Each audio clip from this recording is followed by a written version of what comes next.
Olmazor tumani Tansiqboy 2 betonkadan 60 metr kirilganda neжилой помещение noturar joy sotiladi.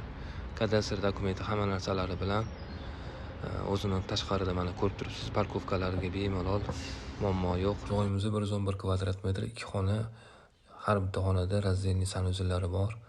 Shumaizolyatsiya qilingan, tupli pol qilingan. Har bir xonada o'zini tashqariga qaragan fortichkalari bor. Joy yarim tayyor mahsulot, ya'ni sex hisobida ishlagan. Ko'rib turgan joylarning narxini $44,000 deyishdi, ya'ni o'tiladigan joyi bor ekan. Batafsil ma'lumot telefon orqali olsanglar bo'ladi.